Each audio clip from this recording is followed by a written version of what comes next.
Quản gia, cậu chắc chắn thần y sống ở đây chứ? Đúng vậy, phu nhân, theo thông tin điều tra, thần y phàm trần khách đúng là sống ở đây. Thần y sao có thể sống ở cái nơi rách nát này chứ? Thôi bỏ đi, chỉ cần có thể chữa khỏi bệnh cho Nghiên Chu là được. Đi thôi.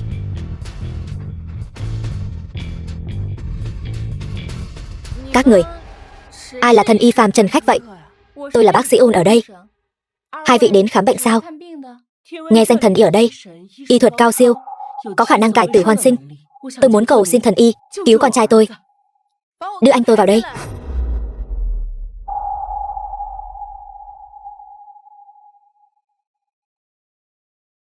Là anh ta. Người này tôi không cứu. Cái gì? Thật vô lý. Nhà họ Kỷ chúng tôi là thủ phú Giang Thành. Chúng tôi còn chưa chê cái phòng khám rách nát của cô thì thôi, vậy mà cô lại dám lên mặt. Cô không sợ đắc tội với nhà họ Kỷ chúng tôi sao? Thủ phú Giang Thành sao? Chuyện này ai mà chẳng biết. Tôi sợ quá cơ. Các người cười cái gì? Để một con nhóc miệng còn hôi sữa chữa bệnh cho Kỷ thiếu gia chúng tôi, đó là vinh hạnh của cô. Nếu đắc tội với nhà họ Kỷ chúng tôi, cô không sợ phòng khám nhỏ này không mở nổi nữa sao? Nhà họ Kỷ các người quả nhiên là uy phong thật đấy. Phải đó. Thậm chí còn nói sẽ khiến phòng khám của bác sĩ Ôn phải đóng cửa. Đây chính là trò cười lớn nhất mà tôi nghe thấy trong năm nay. Chúng tôi đến đây để chữa bệnh, không phải đến để gây sự. Phải, Kỷ phu nhân, bà đúng là nuôi được một con cún ngoan biết nghe lời. Cô, có phải tôi nể mặt cô rồi không? Nhà họ Kỷ chúng tôi chỉ một tay là có thể lấy mạng cô. Tôi lại muốn xem thử vị tiểu thư nhà họ Kỷ này làm thế nào một tay lấy mạng bác sĩ Ôn của chúng tôi. Anh, câm miệng. Bác sĩ Ôn, con gái Thanh Hòa của tôi đã bị tôi nuông chiều làm hư. Nếu có chỗ nào mạo phạm đến cô, cũng xin cô lượng thứ. Chỉ cần cô cứu sống con trai tôi, điều kiện gì tôi cũng đồng ý. Tôi không cần. Chỉ cần cô cứu sống con trai tôi sẽ cho cô một nửa cổ phần nhà họ Kỷ. Thêm vào đó 3 điều kiện. Tôi không thèm. Mời các người về cho. Bác sĩ Ôn, cô làm bác sĩ chẳng phải là vì chữa bệnh, cứu người sao? Cô không cứu con trai tôi, phải có lý do chứ. Tôi Ôn Đường Đường chữa bệnh cứu người. Quy tắc đầu tiên cần tuân thủ chính là chỉ cứu người thiện, không cứu kẻ ác. Càng không cứu kẻ có đạo đức phẩm hạnh bại hoại. Kỷ phu nhân, mời về cho. Cô đừng có không biết điều. Thiếu gia nhà chúng tôi tâm tính thiện lương, sao có thể là kẻ đạo đức bại hoại trong miệng cô được. Tôi hiểu rồi. Người đàn bà như cô chỉ là muốn nhà họ Kỷ chúng tôi trả giá nhiều hơn thôi. Tôi nói cho cô biết, điều đó là không thể. Ồn ào. Cô dám đánh tôi. Cô không được vô lễ. Kỷ phu nhân, tôi kể cho bà nghe một câu chuyện nhé. 5 năm trước, tôi từng cứu một người đàn ông bị trọng thương. Tôi đã mất 1 năm để điều dưỡng cơ thể cho anh ta. Vào ngày sinh nhật 18 tuổi của tôi, anh ta tỏ tình với tôi, nói sẽ đối tốt với tôi cả đời. Quả thật, anh ta giống như một tia sáng chiếu rọi vào cuộc đời u tối của tôi. Tôi vốn dĩ đã nghĩ rằng mình sẽ hạnh phúc mãi như vậy. Thế nhưng ông trời lại giáng cho tôi một cái tát, đẩy tôi xuống vực thẳm lần nữa. Hóa ra, mối tình mà tôi dày công vun đắp chẳng qua cũng chỉ là trò tiêu khiển nhàm chán của người khác mà thôi. Kể từ đó, tôi liền chuyên tâm học y thuật. Từ đó lập lời thề độc, chỉ cứu người thiện, còn kẻ ác sẽ có ông trời thu dọn. Chúng ta chỉ biết bác sĩ Ôn chỉ dùng 3 năm đã giải quyết được 10 bài toán y học hóc búa, lại không hề hay biết cô ấy lại từng trải qua cuộc đời như thế. Phải đấy, rời bỏ được loại đàn ông cặn bã đó. Thật tốt. Giới y học lại xuất hiện một bác sĩ Ôn, ngôi sao mới đầy triển vọng, chính là niềm vinh hạnh của Hoa Quốc chúng ta. Bác sĩ Ôn, người đàn ông phụ bạc mà cô nói là Kỷ Nghiên Chu, con trai tôi sao? Kỷ phu nhân đoán ra rồi sao? Bác sĩ Ôn, tôi không ngờ con trai tôi lại có thể làm ra chuyện như vậy. Tôi thay mặt con trai mình xin lỗi cô. Thế nhưng tôi chỉ có mỗi đứa con trai này thôi.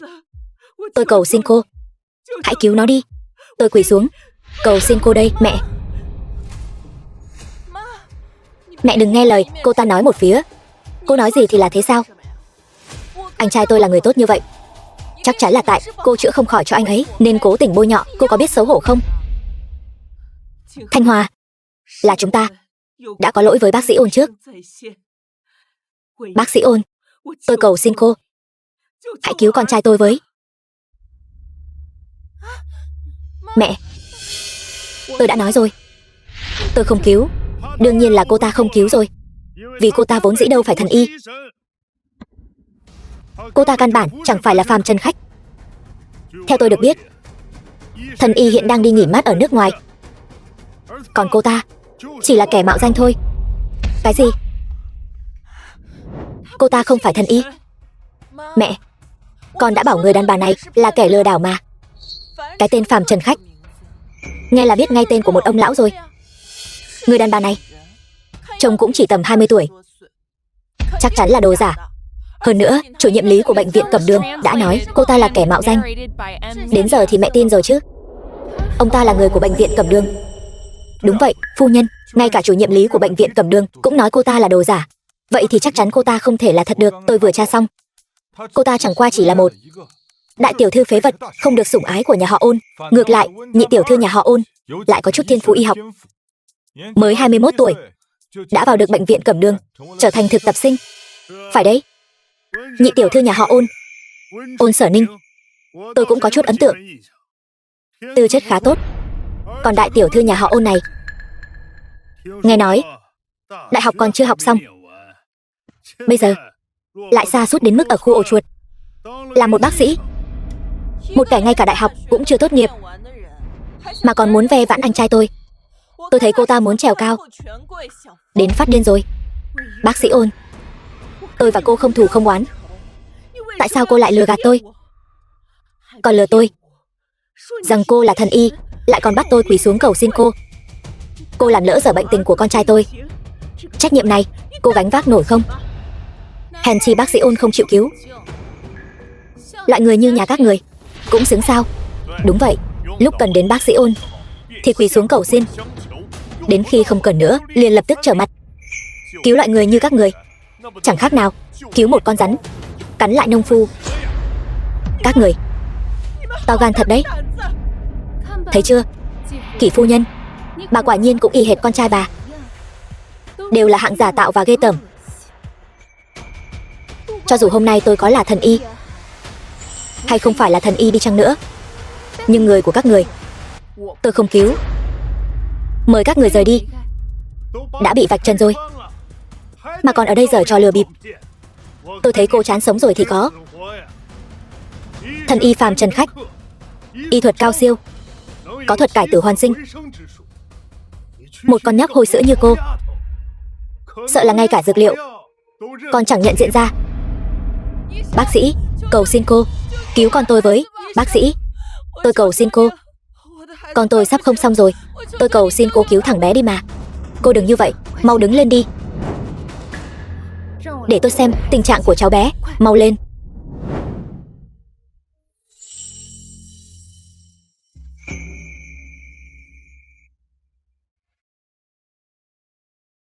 Ôn Đường Đường này căn bản không biết y thuật gì cả. Cô ta chỉ là một kẻ lừa đảo. Người thực sự tinh thông y thuật chính là chủ nhiệm lý của bệnh viện Cẩm Đường chúng tôi. Người mẹ này, cô ta là kẻ lừa đảo đấy, đừng tin cô ta. Nhưng con tôi, chẳng phải cô hai nói y thuật của phòng khám này rất cao minh sao? Lẽ nào tôi tìm nhầm chỗ rồi?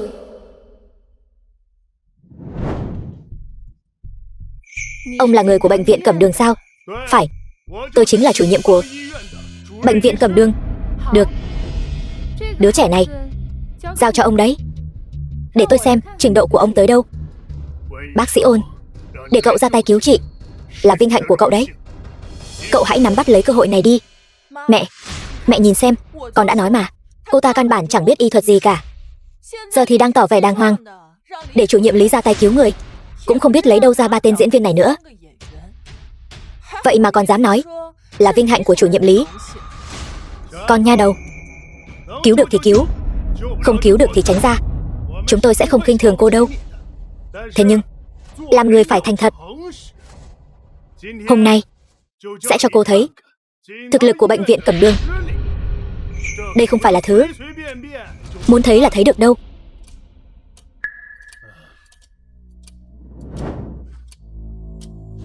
Sắc mặt tái nhợt, môi tím tái. Đây là chứng quyết âm bế khiếu. Vậy phải làm sao đây bác sĩ? Trước đây tôi đưa con đến bệnh viện. Bác sĩ nói chẳng tra ra vấn đề gì cả. Tôi sợ rằng nếu như quá muộn thì sẽ không kịp mất. Đừng lo lắng, có tôi ở đây, chắc chắn sẽ giúp con trai cô khỏe mạnh. Nha đầu, để tôi cho cô thấy thế nào mới là y thuật thực thụ. Ông cứ tự nhiên.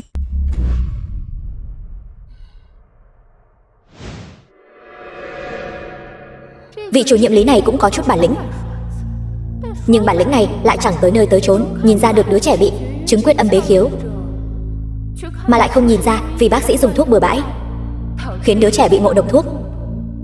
Việc cấp bách bây giờ là phải giải độc trước.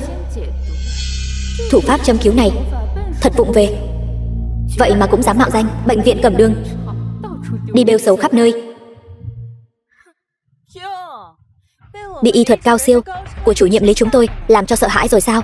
Cũng phải thôi, hàng giả thì mãi là hàng giả. Tranh thủ học làm vài chiêu đi, kẻo đến lúc bị vạch trần thì xấu hổ lắm đấy. Không hổ danh là chủ nhiệm Lý của bệnh viện Cẩm Đường. Thủ pháp châm cứu tinh vi này nhất định sẽ cứu đứa trẻ trở lại bình an vô sự. Bác sĩ Ôn, cô nhìn ra có vấn đề gì sao? Thứ tự châm vào huyệt đản trung và thần môn đã sai rồi. Đứa trẻ nhỏ như vậy mà ông ta lại dùng phương pháp cưỡng ép châm trực tiếp vào nhân trung của đứa bé, để ép khai thông huyệt đạo, để đánh thức đại não. Nếu sơ suất một chút, đứa trẻ này sẽ mất mạng ngay lập tức. Tôi thấy cô chỉ là ghen tị với y thuật tinh thâm của chủ nhiệm Lý thôi. Tôi xem sau khi chủ nhiệm Lý cứu sống đứa trẻ, cô còn dám giả mồm nữa không?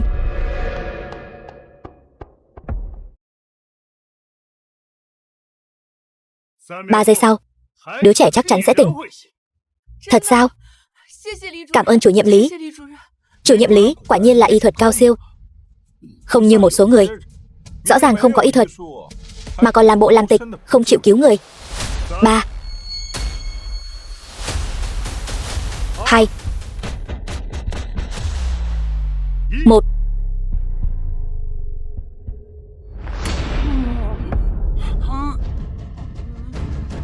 Tiểu Bảo, con làm sao vậy? Con đừng dọa mẹ mà. Bác sĩ, chuyện này là thế nào vậy? Tôi cũng không biết nữa. Tình hình này là sao? Con phải hỏi sao? Vừa rồi bác sĩ Ôn đã nói rồi.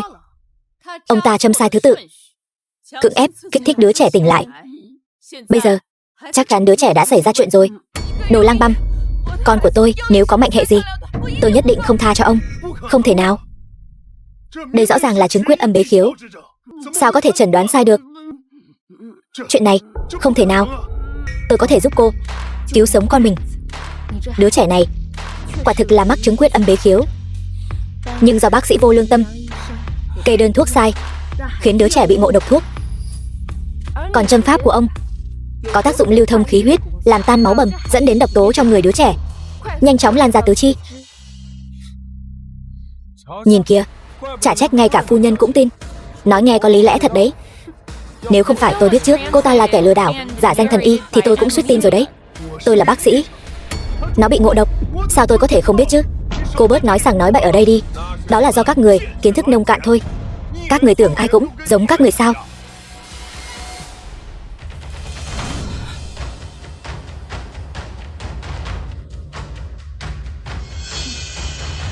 Tôi xem nếu cô không thể cứu được đứa bé này, lát nữa giải thích với người nhà nó thế nào đây?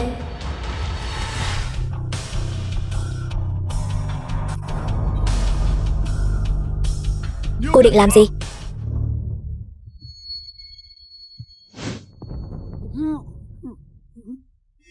Cô làm vậy là hại người đấy. Thứ này sao có thể đặt vào cơ thể người được chứ? Tôi vừa nói rồi, độc tố của đứa trẻ này đã lan rộng rồi. Cách duy nhất chính là ép độc tố ra ngoài. Cái này.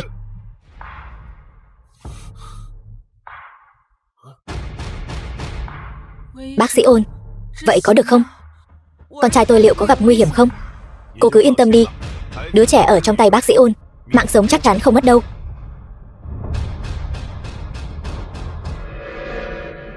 Tôi từng nghe phó viện trưởng tôi nói, viện trưởng của chúng tôi cũng có một con trùng đen như thế này, có thể hút độc tố trong người. Chẳng lẽ cô ấy là... Đau quá. Cô ta căn bản không biết ngự trùng hút độc, cứ tiếp tục như thế này sẽ mất mạng thật đấy. Bác sĩ Ôn, mau ngăn cô ta lại.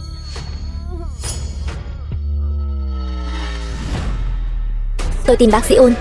Mẹ, cô ấy đang cứu con trai tôi. Các người ai cũng không được động vào cô ấy. Có chúng tôi ở đây. Tôi xem ai dám động vào bác sĩ Ôn.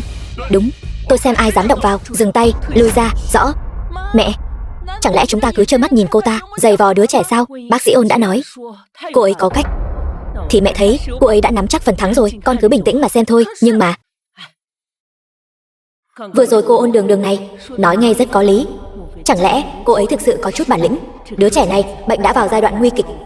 Nếu cô ấy có thể cứu sống được, cho dù cô ấy không phải là thần y phàm trần khách, tôi tin rằng cô ấy chắc chắn có thể cứu được Niên Chu nhà tôi.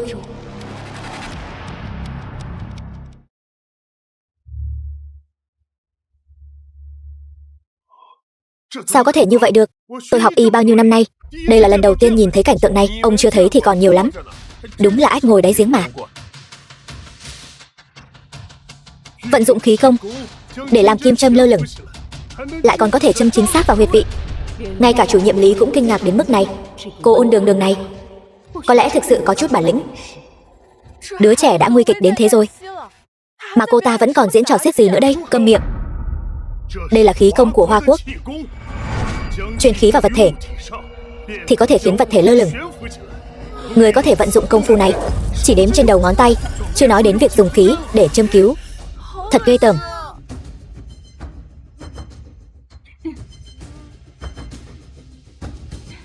Xong rồi.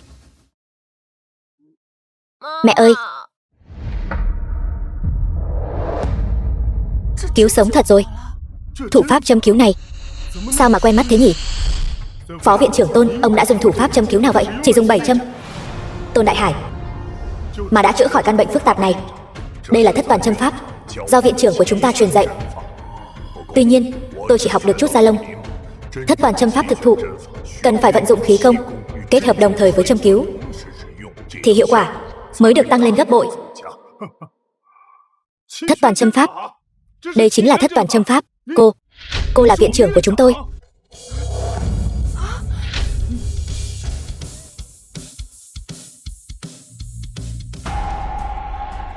Cô ta chính là viện trưởng bệnh viện Cẩm Đường. Trên thế gian này, người có thể dùng hắc trùng và thất toàn châm pháp chỉ có thể là viện trưởng của chúng tôi. Viện trưởng, tôi tìm cô vất vả lắm đấy. Viện trưởng, cô ấy vậy mà thực sự là viện trưởng. Nếu không phải chủ nhiệm Lý nói ra thì đánh tôi cũng không tin. Bác sĩ Ôn còn trẻ như vậy mà đã là viện trưởng bệnh viện Cẩm Đường rồi. Mẹ, cô ấy là viện trưởng bệnh viện Cẩm Đường. Vậy anh trai được cứu rồi. Được rồi, thôi đi.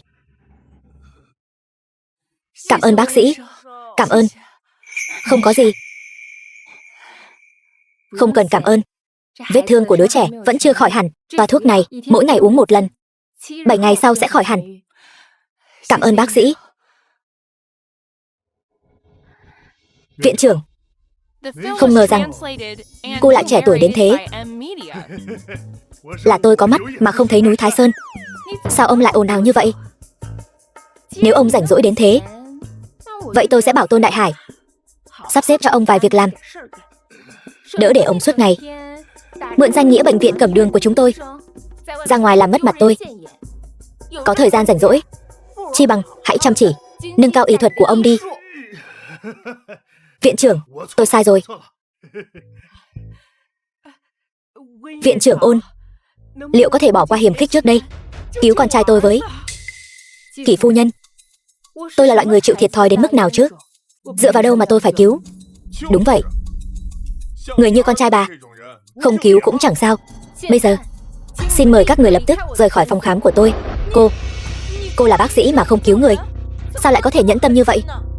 Trơ mắt nhìn bệnh nhân chịu khổ, cô không sợ bị quả báo sao? Đúng thế, rõ ràng có khả năng cứu thiếu gia nhà chúng tôi, vậy mà lại không cứu. Cô là viện trưởng của bệnh viện Cẩm Đường, không sợ chuyện này truyền ra ngoài sẽ ảnh hưởng đến danh tiếng của bệnh viện Cẩm Đường sao? Tôi đâu có treo biển hành nghề ở bệnh viện Cẩm Đường. Tôi là tôi, bệnh viện Cẩm Đường là bệnh viện Cẩm Đường. Các người muốn ép buộc đạo đức cũng phải hiểu rõ tình hình chứ. Các người ăn nói kiểu gì vậy? Đây là thái độ cầu xin người khác sao? Viện trưởng Ôn, mọi lỗi lầm đều là do tôi. Nhưng Nghiên Chu là đứa con trai duy nhất của tôi cầu xin cô hãy cứu nó. Một người phụ lòng chân tình, tại sao tôi phải cứu anh ta? Nghe nói Kỷ phu nhân có tư tưởng môn đăng hộ đối. Để xứng đáng với anh ta, tôi khi ấy mới 18 tuổi, mỗi ngày đều quên ăn quên ngủ, nghiên cứu y thuật, chỉ vì muốn chữa bệnh cho những người có máu mặt trong giới kinh doanh, để tích lũy quan hệ, xóa bỏ tư tưởng môn đăng hộ đối của nhà họ Kỷ các người. Nhưng đến cuối cùng, từ đầu đến cuối, chỉ có một mình tôi là nghiêm túc với tình cảm này. Hóa ra Kỷ thiếu gia các người lại là hạng người như vậy, dám ức hiếp viện trưởng của chúng tôi. Tôi là người đầu tiên không đồng ý. Viện trưởng, tôi ủng hộ cô không cứu người. Đúng, cứu một người như thế, chẳng lẽ lại để anh ta cắn ngược lại một cái sao? Người phụ lòng chân tình, dù có nuốt 1 vạn cây kim cũng không thể tha thứ. Đúng, chúng tôi ủng hộ bác sĩ Ôn. Đi đi, cút nhanh đi, đừng có ở đây ngứa mắt người khác. Bác sĩ Ôn, cô không thể thấy nạn không cứu được. Cô có biết Nghiên Chu tại sao lại trở thành bộ dạng như ngày hôm nay không? Anh ta trở thành bộ dạng gì đều không liên quan gì đến tôi cả. Cho dù có liên quan thì cũng là anh ta đáng đời. Bác sĩ Ôn, Nghiên Chu đến khi mất đi cô, nó mới biết nó đã sớm yêu cô mất rồi. Nó mỗi ngày đều đi khắp nơi để tìm cô, cho đến khi kiệt sức, ngã bệnh, nó mới ốm nặng không dậy nổi. Tôi thấy là bà đang cầu xin bác sĩ Ôn chữa bệnh cho con trai bà, nên mới bịa ra lời quỷ quái đó thôi. Là thật hay giả, hãy để chính miệng Nghiên Chu nói cho cô biết đi. Được, tôi có thể cứu. Thật sao? Nhưng tôi có 2 yêu cầu. Được, cô nói đi. Thứ nhất, nhà họ Kỷ các người hàng năm chia cho tôi 10% hoa hồng, thành lập một quỹ chuyên biệt để làm việc thiện. Được, tôi đồng ý. Alo, thông báo xuống dưới đi. Tập đoàn Kỷ thị từ nay về sau 10% hoa hồng hàng năm sẽ dùng làm quỹ từ thiện, chuyên hỗ trợ cho trẻ em nghèo. Hôm nay, tập đoàn Kỷ thị thủ Phú Giang Thành dự kiến mỗi năm chi 1 tỷ, thành lập một quỹ từ thiện chuyên biệt để hỗ trợ trẻ em nghèo. Điều kiện thứ nhất tôi đã đồng ý rồi. Vậy còn điều thứ hai thì sao? Yêu cầu thứ hai, tôi muốn các người tìm cho tôi một loại dược liệu. Được, tôi sẽ phái người đi tìm. Nhân sâm ngàn năm. Nhân sâm ngàn năm sao? Trên thị trường, nhân sâm 100 năm đã rất hiếm. Cô vừa mở miệng ra đã đòi nhân sâm ngàn năm. Tôi thấy rõ ràng là cô không muốn cứu anh trai tôi. Thì có, bây giờ cô mới biết tôi không muốn cứu anh trai cô sao? Tôi còn tưởng cô biết từ lâu rồi chứ. Đồ đàn bà xấu xa này. Mẹ, chúng ta biết đi đâu để tìm nhân sâm ngàn năm đây? Thế mà đã làm khó được các người rồi sao? Nhân sâm ngàn năm mà các người tìm không ra là do các người không có bản lĩnh, chứ không phải trên thị trường không có. Còn tự xưng là thủ Phú Giang Thành nữa chứ.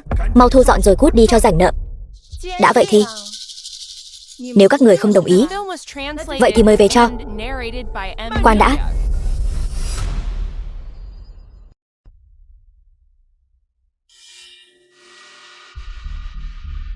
Dùng máy bay tư nhân của mẹ vào trong két sắt, lấy nó ra đây. Phải nhanh lên. Mẹ, con đã lấy được nhân sâm ngàn năm rồi. Giờ có thể cứu anh trai tôi rồi chứ? Được.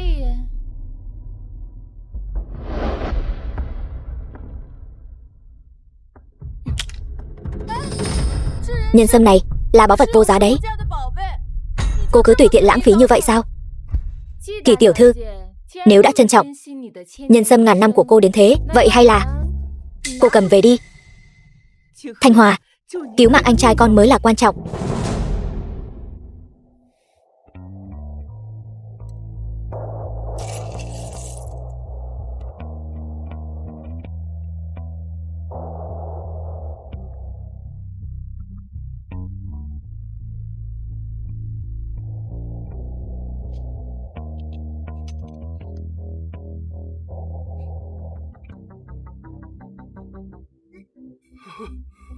Vãi trưởng, viện trưởng, cô đỉnh thật đấy. Chỉ lắc nhẹ vài cái mà dược liệu đã biến thành bột rồi. Uống nó đi. Sao cô biết tôi khát? Chu đáo quá đi.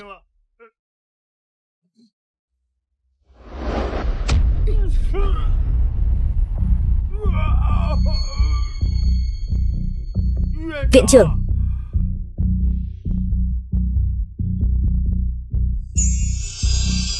đại công cáo thành.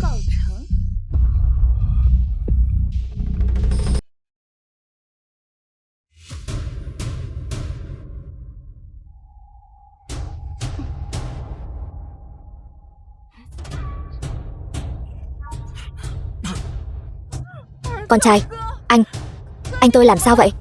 Bác sĩ Ôn, sao con trai tôi lại nôn ra máu?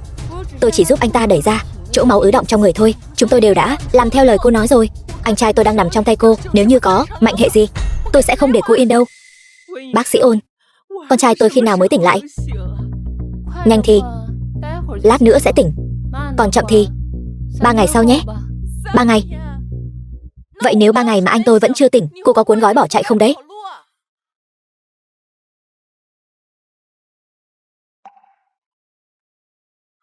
Mẹ, em gái. Con trai, con tỉnh rồi sao? Anh, cuối cùng anh cũng tỉnh rồi. Em với mẹ sợ lắm đấy. Không sao. Chẳng phải anh vẫn ở đây sao? Đây là đâu? Anh nhớ rõ ràng là mình đang trên máy bay đến nước mơ mà. Sao anh lại ở đây? Anh làm việc quá sức, cơ thể kiệt quệ rồi. Là bác sĩ Ôn đã cứu anh. Bác sĩ Ôn.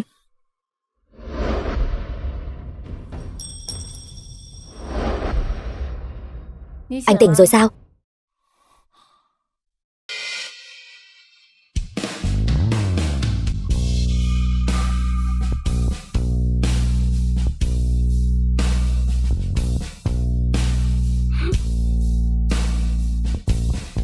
Đường Đường, em có biết anh tìm em bao lâu rồi không? Tại sao em lại lặng lẽ rời đi? Anh sẽ không bao giờ để em rời xa anh nữa. Tại sao? Chẳng lẽ anh không rõ sao? Đường Đường, em nói vậy là có ý gì? Em nói rõ cho anh nghe, có được không?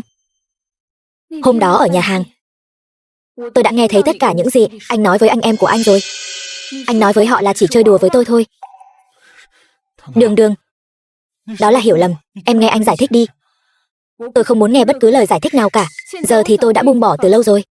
Nếu như anh đã tỉnh lại, thù lao Kỷ phu nhân hứa cũng đã trả rồi. Vậy thì đưa người nhà họ Kỷ của các người đi đi. Đường Đường, anh thừa nhận trước kia là anh đáng ghét. Nhưng từ khi em rời đi, anh mới biết mình yêu em nhiều đến nhường nào.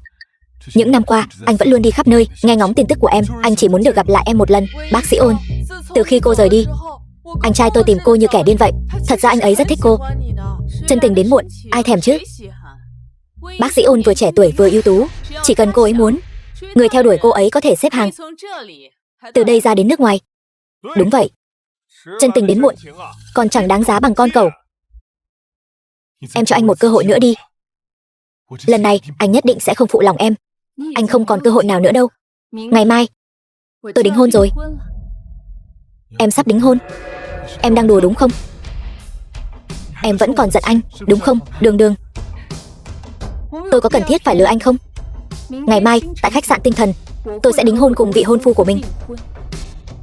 Hy vọng có thể nhận được lời chúc phúc từ anh. Bác sĩ Ôn, trước đây cô nỗ lực học y thuật như vậy, chẳng phải là để được kết hôn với anh trai tôi sao? Giờ nhà họ Kỷ chúng tôi đã đồng ý rồi. Cô có thể quay lại bên anh ấy. Đó là Ôn Đường Đường của tuổi 19. Ngay khoảnh khắc tôi biết được tình cảm của chúng ta vốn dĩ là giả tạo. Giữa chúng ta sẽ không còn khả năng nào nữa. Hiện tại tôi không muốn có bất kỳ mối quan hệ nào với nhà họ Kỷ các người. Bây giờ, vị hôn phu của tôi đối xử với tôi rất tốt. Chúng tôi sau này sẽ kết hôn, sẽ sinh con, còn cùng nhau bạc đầu giai lão. Không thể nào. Chắc chắn không phải như vậy. Em cho anh một cơ hội, có được không? Anh cầu xin em. Ôn Đường Đường, nhà họ Kỷ chúng tôi là thủ phú Giang Thành. Chúng tôi đã không chê bai cái gia đình nhỏ bé nhà họ Ôn các người đã nhượng bộ rất nhiều rồi. Vị hôn phu của cô có xuất sắc đến mấy, liệu có bằng anh tôi không? Anh tôi chính là người thừa kế tương lai của nhà họ Kỷ. Em im miệng đi. Em đang nói giúp anh mà. Anh dám? Chuyện của anh con thì đừng có xen vào. Nhưng, mẹ, chuyện này, Đường, em gái anh không có ý đó. Em nghe anh nói đây. Tôi không quan tâm các người có ý gì. Nhưng ý tôi là tôi không muốn có bất kỳ mối quan hệ nào cùng gia đình các người. Đã tỉnh rồi thì hãy dẫn người nhà họ Kỷ các người rời khỏi đây đi. Phòng khám của tôi nhỏ, không chứa nổi mấy vị đại Phật như các người đâu. Được, anh đi. Khách sạn Tinh Thần đúng không? Anh sẽ ăn mặc đẹp tham dự tiệc đính hôn của em, để chứng kiến hạnh phúc của em.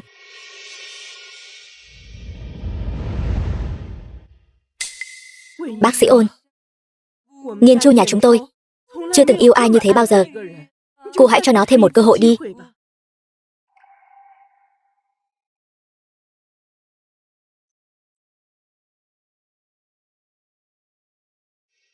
Bác sĩ Ôn, cô không sao chứ? Tôi không sao. Bác sĩ Ôn, vị thiếu gia nhà họ Kỷ này chắc là đã thật lòng hối cải rồi. Hơn nữa, tôi thấy cô cũng đâu phải là không quan tâm. Việc gì phải làm vậy chứ? Đã đi là không quay đầu lại. Hắn đã từng làm tổn thương bác sĩ Ôn một lần rồi, khó đảm bảo sẽ không có lần thứ hai. Chẳng phải tôi thấy bác sĩ Ôn đang khó xử sao? Sao anh cứ thích đối đầu với tôi thế? Được rồi, yên tâm đi. Người đã từng làm tổn thương tôi giống như một cái gai vậy. Dù đau đến mấy, tôi cũng sẽ nhổ nó đi. Đúng, bác sĩ Ôn nói đúng. Bác sĩ Ôn, chúng tôi ủng hộ quyết định của cô. Được rồi. Tôi nói các người toàn là những nhân vật tầm cỡ trong ngành. Cứ ở lì trong cái phòng khám nhỏ của tôi làm gì chứ? Đi làm việc của các người đi.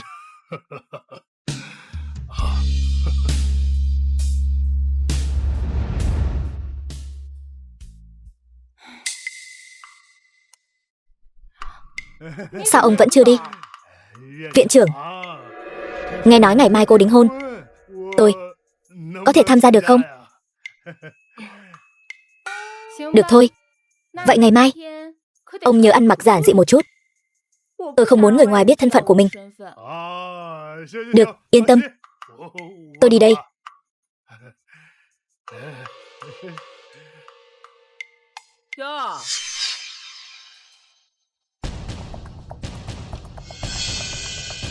Đây chẳng phải đại tiểu thư nhà họ Ôn sao? Sao lại rơi vào bước đường này thế này? Có dám thì mau thả đi. Chị, sao chị có thể nói thế? Em với mẹ chỉ muốn qua đây xem chị sống có tốt không thôi. Chị thật khiến người ta đau lòng quá. Cô đừng diễn nữa. Ở đây có ai khác đâu. Cô diễn cho ai xem chứ? Cô cũng chẳng khác gì người mẹ giả tạo và thanh cao đã khuất của cô đâu. Nếu mẹ cô biết sau khi bà ta mất, cô bị nhà họ Ôn đuổi ra khỏi cửa, phải sống trong cái nơi tồi tàn này, cô đoán xem bà ta sẽ nghĩ thế nào? Ninh Ninh, dù đó là sự thật, con cũng phải giữ chút thể diện cho chị con chứ. Mẹ, là chị ta tự mình không biết cố gắng, đến đại học còn không học xong mà lại chạy đến cái nơi thế này để tự hủy hoại bản thân. Đâu giống con chứ. Đúng vậy, vẫn là Ninh Ninh nhà chúng ta ưu tú nhất. Bây giờ bên ngoài đều đang nói Ninh Ninh là thiếu nữ thiên tài y học, trăm năm có một. Mới 21 tuổi đã vào được bệnh viện hàng đầu thế giới, bệnh viện Cẩm Đương. 21 tuổi vào làm việc tại bệnh viện Cẩm Đương. Rồi sao nữa? Bệnh viện Cẩm Đương là bệnh viện xếp hạng nhất thế giới đấy. Biết bao nhiêu người y thuật cao siêu muốn chen chân vào cũng không nổi. Chẳng lẽ cô không biết sao? Thôi đi Ninh Ninh, một người đến đại học còn chẳng học xong thì làm sao biết được bệnh viện Cẩm Đương là gì chứ? Đúng thế. Biết thì đã sao? Loại người như cô đến bệnh viện Cẩm Đương quét dọn, người ta còn chẳng thèm.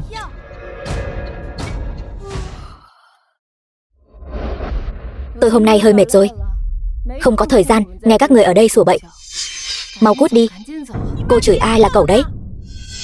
Ai lên tiếng thì người đó là cẩu.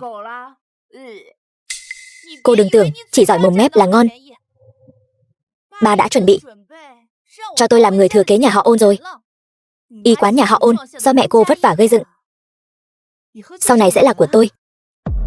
Cô nói cái gì? Cô còn chưa biết sao? Ba cô đã định Ninh Ninh là người thừa kế nhà họ Ôn chúng ta.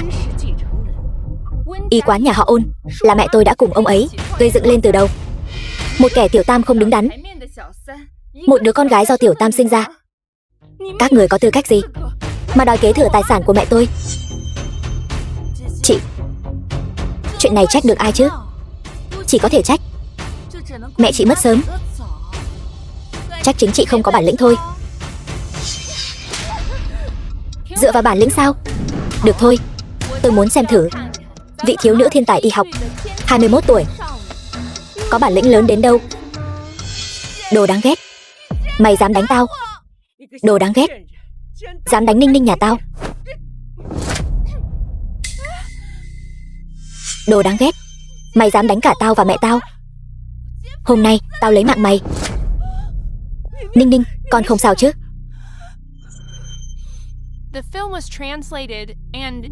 Hôm nay đến đây thôi. Tôi không rảnh chơi với các người. Mau cút đi. Ôn Đường Đường, cô thực sự tưởng rằng anh Giang chỉ thích cô sao? Tôi nói cho cô biết, người anh ấy thích là tôi. Anh ấy sẽ không đính hôn với cô đâu. Vậy sao? Vậy cô bảo anh ta đến nói thẳng trước mặt tôi đi.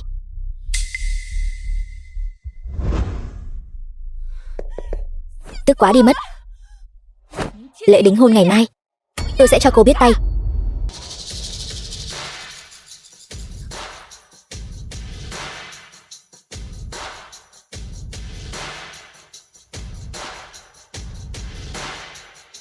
Thông gia, ông bà đến rồi. Bác trai, bác gái. Ninh Ninh, tốt. Trên đường có chút việc nên đến hơi muộn một chút. Đường Đường đâu? Đường Đường đâu rồi? Tôi thấy cả nhà các người rất hòa thuận yêu thương nhau nên không tiện làm phiền. Đồ nghịch nữ này, mày đang nói cái gì đấy? Chị, sao chị có thể nói như vậy chứ? Tuy chị không có thiên phú y học, thậm chí cũng chưa từng học đại học, nhưng chỉ cần chị muốn, Ôn gia vẫn có thể nuôi chị mãi được. Mày nhìn Ninh Ninh mà xem, hiểu chuyện biết bao. Mày nhìn lại mình đi. Lúc nãy còn dẫn một gã công nhân xây dựng vào, bảo đó là bạn của nó. Thật mất mặt quá.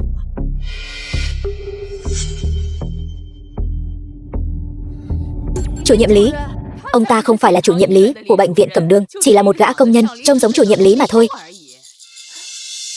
Hóa ra là tôi nhận nhầm. Tôi đã bảo mà. Sao chị có thể quen được chủ nhiệm Lý của bệnh viện Cẩm Đường chứ? Bác Giang, bác vừa nói ông ta là công nhân xây dựng sao? Chị, sao chị có thể để loại người như vậy đến tham dự tiệc đính hôn của hai nhà chúng ta cơ chứ? Thật sự là quá coi thường người khác, không để ai vào mắt rồi. Ôn Sở Ninh này, trước đây nhìn còn giống một đứa trẻ có thiên phú tốt, vốn còn định điều về dưới trướng để đào tạo cho tốt. Không ngờ lại là hạng tiểu nhân ti tiện nhỏ nhen đến thế. Một tên nông dân làm thuê mà cũng xứng tham dự buổi lễ đính hôn của nhà họ Ôn và nhà họ Giang sao? Mày cố tình muốn khiến hai nhà chúng ta mất mặt đúng không? Ba nói thế là sao? Nếu không nhờ mẹ con năm xưa, sợ là ba còn chẳng bằng cả một tên nông dân làm thuê đâu. Không đúng, nếu không có mẹ con, sợ là ba đã sớm đói đến bỏ mạng rồi. Đúng vậy, Ôn đại tiểu thư nói quá đúng rồi. Người ta vẫn nói gia chủ nhà họ Ôn là tay trắng làm nên. Nếu không nhờ mẹ của Ôn đại tiểu thư, sợ là chẳng có được địa vị như ngày hôm nay đâu. Thậm chí còn chẳng bằng một tên nông dân làm thuê như tôi đấy. Các người. Ba đừng giận. Chị gái con từ nhỏ cái gì cũng không biết, lại còn chưa học xong đại học. Nghĩ cũng phải, chắc là chẳng có mấy người bạn đâu. Hôm nay cũng coi như là một ngày đại hỷ. Chị có thể mời được một bác nông dân đến đã là không dễ dàng gì rồi. Đúng vậy, chồng. Đường Đường này không bằng Ninh Ninh. Ninh Ninh từ nhỏ đã ưu tú, tuổi còn trẻ, con bé đã bước chân được vào bệnh viện Cẩm Đường, nơi mà người khác phải chen chúc vắt óc mới vào được. Bạn bè mà con bé kết giao cũng đều có lợi cho nhà họ Ôn. Còn Đường Đường Chúng ta cứ để nó khỏe mạnh, vui vẻ là được rồi. Mày nhìn xem. Mày nhìn gì vào em gái mày xem. Hiểu chuyện biết bao nhiêu. Nhà họ Ôn các người thật kỳ lạ. Coi mắt cá là ngọc trai, ôm cục sắt mà cứ ngỡ là vàng ròng. Bảo sao mà y quán nhà họ Ôn mãi mà không phát triển nổi. Ông đang mắng ai là cục sắt đấy? Sao nào? Không cho nói sự thật sao? Thật là vô lý. Người đâu? Đuổi hắn ra ngoài cho tôi. Tôi xem ai dám đụng vào hắn. Không ngờ đời này của tôi còn có ngày được viện trưởng bảo vệ. Tôi thật sự rất cảm động. Có cơ hội tôi phải đến trước mặt phó viện trưởng Tôn để mà khoe khoang một chút mới được. Chị, chẳng lẽ chị muốn ngay trước mặt đông đảo khách khứa thế này mà đối đầu với ba sao? Ba, con nói thật cho bà biết, ông ấy ba không đắc tội nổi đâu. Một tên nông dân làm thuê mà tao không đắc tội nổi sao? Ba, con thấy ba thực sự là quên gốc gác rồi. Cho dù hôm nay ông ấy thực sự là nông dân làm thuê thì 20 năm trước ba không phải sao? Ba còn cao hơn người ta được bao nhiêu? Đứa con bất hiếu này, hôm nay mày cố tình muốn chọc tao tức điên phải không? Cái tên nông dân làm thuê này mà cũng xứng so sánh với gia chủ nhà họ Ôn sao? Cho dù cho ông ta 40 năm cũng không thể đạt tới thành tựu của gia chủ nhà họ Ôn như bây giờ. Đúng vậy, gia chủ nhà họ Ôn gây dựng y quán nhà họ Ôn đạt được thành tựu như ngày hôm nay đâu phải là hạng nông dân làm thuê nhỏ bé có thể so sánh được. Chồng, đừng giận, chấp nhặt với nó làm gì chứ? Ông tức làm tổn hại đến sức khỏe thì làm sao? Ông còn đang ở trước mặt đông đảo khách khứa thế này. Chúng ta cứ lo việc chính trước đi đã. Suýt chút nữa thì bị đứa nghịch nữ này làm cho tức đến hồ đồ rồi. Các người lui xuống trước đi. Trước khi buổi tiệc hôm nay bắt đầu, tôi còn một chuyện đại hỷ muốn tuyên bố. Có chuyện gì vậy? Viện trưởng, nhà họ Ôn này không phải dạng vừa đâu. Cô nên cẩn thận một chút.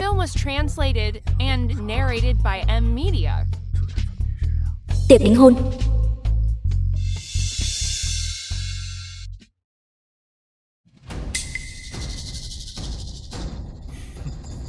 Ôn Đường Đường, hôm nay cô tiêu đời rồi.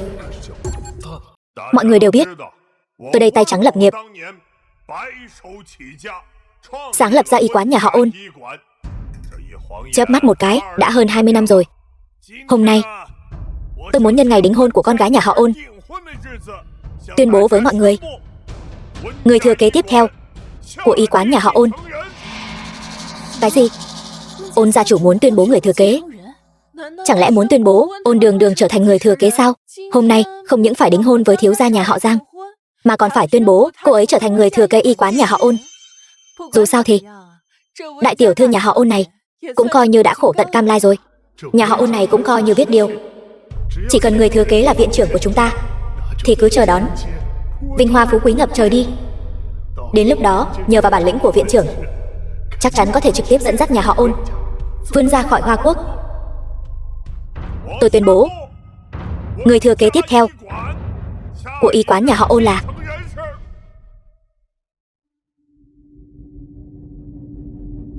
Ôn Sở Ninh.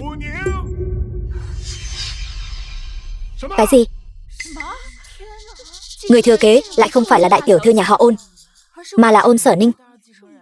Tôi nghe nói y quán nhà họ Ôn này là do Ôn gia chủ cùng người vợ Tào Khang của ông ấy cùng nhau gây dựng. Nhưng người thừa kế lại trao cho con gái của vợ kế. Điều này quá khó tin rồi. Dựa vào cái gì? Phải đó, Ôn gia chủ, ông trao quyền thừa kế cho nhị tiểu thư nhà họ Ôn. Ông phải đưa ra lý do chứ. Dựa vào cái gì? Tất nhiên là dựa vào việc tôi ưu tú hơn Ôn Đường Đường rồi. Tôi bắt đầu học y từ năm 3 tuổi. 10 tuổi đã có thể bắt mạch chẩn bệnh. 12 tuổi đã được mọi người gọi là thiếu nữ thiên tài y học. Mới 21 tuổi đã vào được bệnh viện Cẩm Đường. Vị trí người thừa kế nhà họ Ôn này không cho tôi. Lẽ nào lại cho tên vô dụng này sao? Lúc nãy cô còn chị em ngọt rớt. Giờ vừa mới tuyên bố thân phận người thừa kế của cô, đã không giả vờ được nữa rồi sao? Đường Đường, ba con cũng là vì nghĩ cho nhà họ Ôn mà thôi. Con vừa không biết y thuật, lại chẳng biết quản lý. Nếu để con tiếp quản y quán nhà họ Ôn, chẳng phải là hủy hoại tâm huyết bao năm nay của ba con sao? Phải đó. Bao năm qua, mày đã làm được gì cho nhà họ Ôn? Ngoài việc làm mất mặt nhà họ Ôn, thì có tư cách gì để làm người thừa kế? Cũng đúng. Ôn nhị tiểu thư này, tuổi còn trẻ, mà y thuật đã vượt xa các bậc thầy y học. Quả thực phù hợp làm người thừa kế nhà họ Ôn hơn. Nếu nhà họ Ôn mà rơi vào tay đại tiểu thư, thì cơ nghiệp mà Ôn gia chủ đã vất vả gây dựng bao năm nay, sợ là sẽ hủy hoại trong chốc lát. Ba còn nhớ năm xưa ba đã khởi nghiệp như thế nào không? Chuyện đã qua bao nhiêu năm rồi, còn nhắc lại chuyện đó làm gì nữa? Ngày đó khi ba còn hai bàn tay trắng, mẹ con đã bất chấp sự phản đối của gia đình để cưới ba, đồng cam cộng khổ cùng ba, từ một gã lưu manh đến tên dược liệu còn chẳng biết, từng bước gây dựng nên y quán nhà họ Ôn, rồi đưa ba lên vị trí gia chủ. Còn ba thì sao? Từ nhỏ đến lớn, ba chưa bao giờ quan tâm đến con, mà đem hết mọi nguồn lực tốt nhất trong nhà cho đứa em gái này. Có bao giờ ba thực lòng bồi dưỡng con chưa?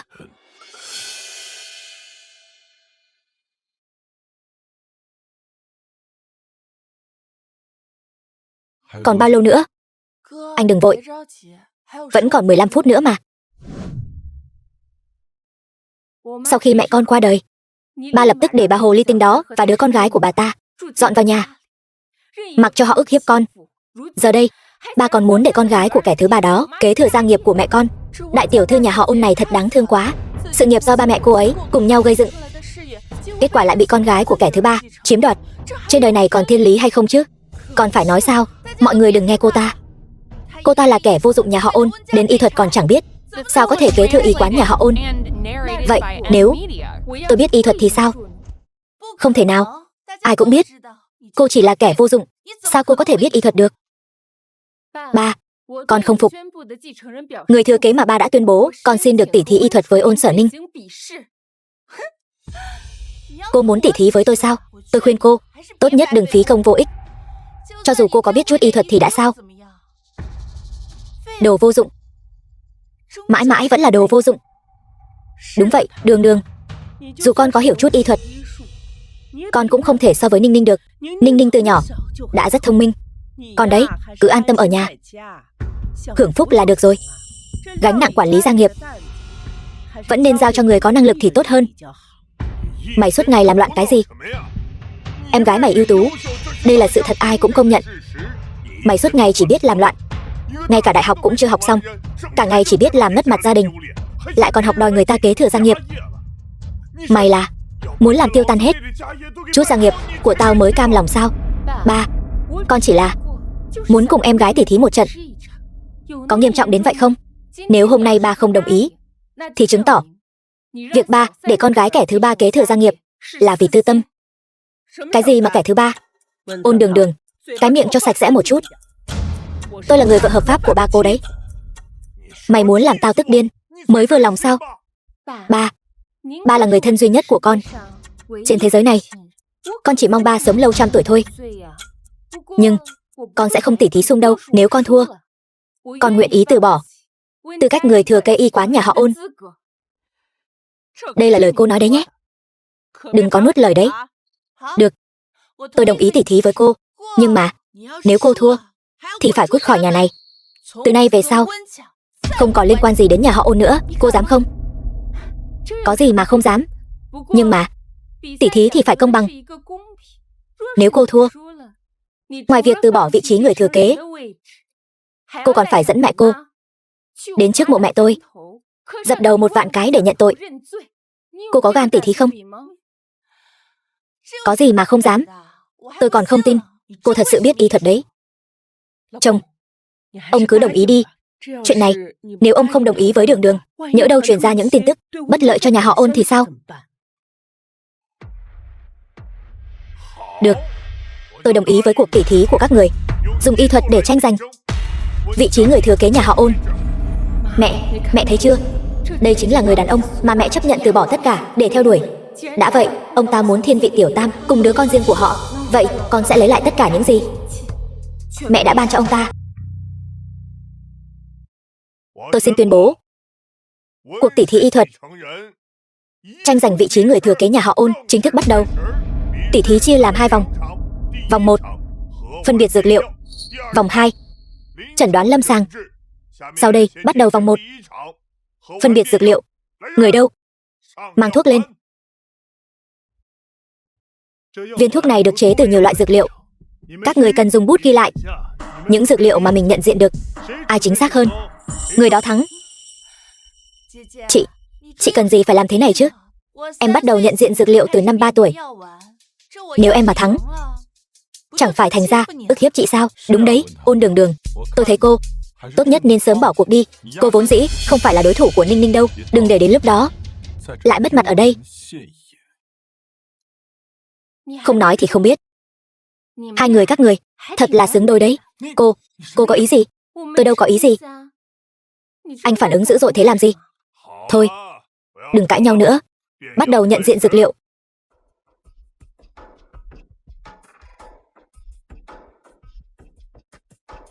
Viên thuốc này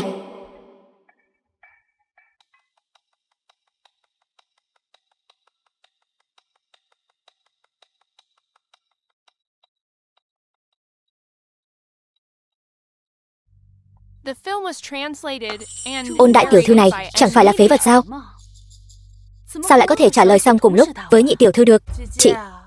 Chị trả lời nhanh như vậy, chắc không phải là đoán bừa đấy chứ? Đúng đấy, Ôn Đường Đường. Cô chẳng qua cũng chỉ là một phế vật của nhà họ Ôn.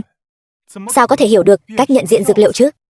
Tôi thấy cô nên sớm nhận thua, rồi dập đầu nhận tội với Ninh Ninh đi. Biết đâu sẽ không bị đuổi khỏi nhà họ Ôn. Đúng vậy, chị. Nếu chị chịu xin lỗi tôi ngay bây giờ, rồi thành tâm nhận lỗi, biết đâu tôi sẽ tha thứ cho chị. Tôi nói, hai người các người có thể thôi mấy cái trò vô bổ đó đi được không? Mau công bố đáp án đi. Được, bây giờ xin công bố đáp án của nhị tiểu thư nhà họ Ôn. Đương Quy, Ngũ Vị Tử, Hạnh Nhân, Đảng Sâm, Thiên Ma, Đinh Hương, Bạch Chuột, Nhục Quế. Sai rồi. Tổng cộng 8 vị dược liệu. Nhị tiểu thư nhà họ Ôn nhận diện đúng 7 vị, sai 1 vị. Không hổ danh là con gái ta, thật giỏi quá. Ninh Ninh đúng thật là niềm tự hào của nhà họ Ôn chúng ta.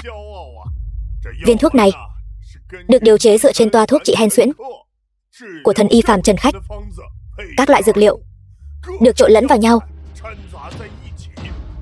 Người thường có thể nhận diện được 3 vị đã là xuất sắc lắm rồi. Ninh Ninh lại nhận diện được tới 7 vị. Nhị tiểu thư nhà họ Ôn này giỏi quá đi mất. Thảo nào được mệnh danh là thiếu nữ thiên tài y học 100 năm có một. Lần này đại tiểu thư nhà họ Ôn tiêu đời rồi. Còn phải nói sao?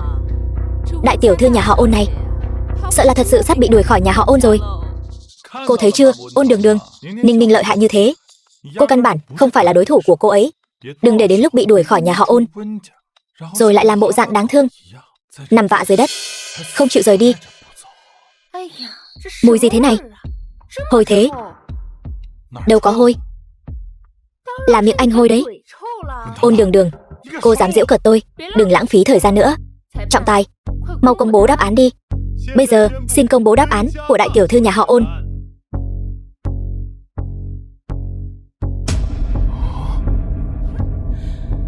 Chị, có phải đáp án của chị quá vô lý đến mức làm trọng tài cũng kinh ngạc rồi không? Tôi đã nói mà, cô ta chỉ đang đoán bừa thôi. Nếu cô ta mà nhận diện được 3 vị dược liệu, tôi sẽ trồng cây chuối mà ăn. Đúng rồi, hoàn toàn đúng hết. Đại tiểu thư nhà họ Ôn đúng toàn bộ. Cái gì? Cô ta chỉ là một kẻ vô dụng, làm sao có thể nhận diện được 8 vị dược liệu chứ? Đương Quy, Ngũ Vị Tử, Hạnh Nhân, Đảng Sâm, Thiên Ma, Đinh Hương, Bạch Chuột, Hậu Phác, vậy mà lại đúng hết.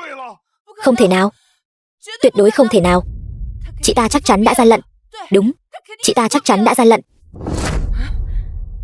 Thật sự đúng hết. Chuyện này làm sao có thể? Ba, mẹ, Ôn Đường Đường chắc chắn đã gian lận. Chị ta từ nhỏ đến lớn, ngay cả dược liệu cơ bản còn không nhận diện đủ, làm sao có thể nhận ra toàn bộ dược liệu trong phương thuốc của thần y phàm Trần Khách chứ? Em gái, bao nhiêu đôi mắt đang nhìn đấy. Nếu cô nói tôi gian lận, vậy thì cô đưa ra bằng chứng đi. Hơn nữa, ai nói tôi từ nhỏ đã không biết dược liệu chứ? Biết đâu tôi còn có thiên phú hơn cô thì sao? Thiếu nữ thiên tài. Ôn Đường Đường, cô im miệng đi. Cô kích động như vậy làm gì? Tôi chẳng qua chỉ trả lời đúng vài vị dược liệu, thắng cô một ván thôi mà. Cô khí thế hung hăng, bộ dạng như muốn ăn tươi nuốt sống người khác thế này, hình tượng tốt đẹp cô dày công xây dựng trước đây. Không cần nữa sao? Đủ rồi. Đường Đường, sao mày lại nhận ra được? Có phải gian lận không? Ba, con vẫn câu nói đó. Ba nói con gian lận. Vậy ba hãy đưa ra bằng chứng đi. Sao lại coi là gian lận chứ? Phương thuốc này là do chính tôi viết ra. Đây chẳng phải là nhắm mắt trả lời bừa sao? Họ vốn không tìm được bằng chứng tôi gian lận. Vậy mày, sau khi 8 loại dược liệu nghiền thành bột, trước tiên cho hạnh nhân và đinh hương vào, đợi nhiệt độ đạt đến 80 độ. Sau đó cho bạch chuột, thiên ma, đương quy vào. 10 phút sau, lại cho hậu phát và đảng sâm vào. Cuối cùng thêm ngũ vị tử. Tranh thủ lúc nóng, nghiền thành viên thuốc. Ba nói xem, con nói có đúng không? Điều này không thể nào. Sao nó lại biết quy trình chế thuốc? Ôn Đường Đường này nói chính là quy trình làm viên thuốc. Xem ra lần này cô ta thực sự đoán trúng rồi. Nhưng dược liệu này vẫn còn thiếu chút lửa. Sau khi 8 loại dược liệu nghiền thành bột, trước tiên cho hạnh nhân và đinh hương vào. Có thể làm nóng sơ qua một lượt, đợi nhiệt độ trong nồi đạt đến 50 độ. Sau đó cho bạch chuột, thiên ma, đương quy vào. 7 phút sau, lại cho hậu phát và đảng sâm vào. Cuối cùng thêm ngũ vị tử. Như vậy, lửa mới đúng. Trời đất, không hổ danh là viện trưởng, đến phương thuốc của thần y mà cũng có thể sửa đổi. Cô chẳng qua chỉ là mèo mù vớ cá rán mà thôi. Tình cờ nhìn thấy qua phương thuốc của thần y, nên hôm nay cô mới đoán đúng đáp án. Y thuật của thần y Phàm Trần Khách, trên thế giới này nếu ngài ấy đứng thứ hai thì không ai dám xưng đứng đầu. Cô lại dám nghi ngờ ngài ấy. Đây là đang chốc thì khen tôi, chốc lại mắng tôi sao? Ôn Đường Đường này trông có vẻ cũng không phải là phế vật. Lỡ như cô ta thực sự thắng cuộc thi thì phải làm sao đây? Không được, mình phải nghĩ cách. Làm đi. Vâng, được rồi. Trực tiếp bước vào vòng thi tiếp theo. Tiếp theo, tôi sẽ sắp xếp cho 2 người, mỗi người một bệnh nhân. Các người cần phải chẩn đoán bệnh tình của bệnh nhân và tiến hành điều trị.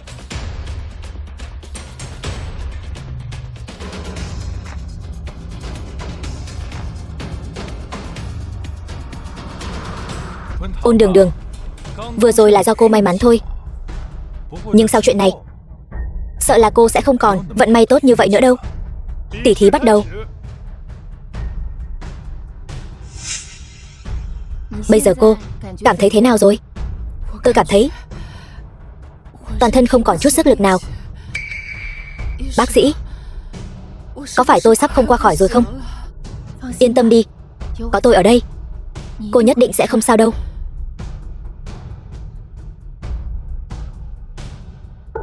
Đây là trúng độc. Ôn Đường Đường, đứng ngẩn ra đó làm gì? Không thấy Ninh Ninh đã bắt đầu cứu chữa bệnh nhân rồi sao? Cô đứng đây chẳng làm gì cả. Không lẽ nào là... Không biết chứ? Đúng vậy, Đường Đường, nếu con không biết thì đừng có cố quá. Đừng để đến lúc chữa bệnh mà xảy ra mệnh hệ gì thì khó mà ăn nói với người nhà. Cô hãy tin tôi đi.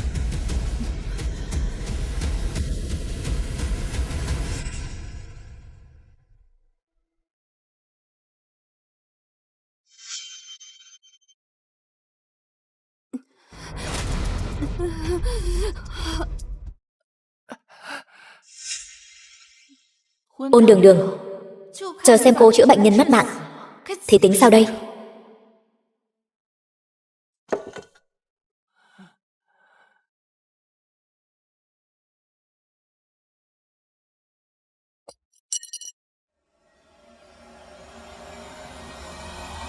Ôn Đường Đường, cô làm gì vậy? Không biết chữa thì có thể bỏ cuộc, sao lại đi làm hại bệnh nhân chứ?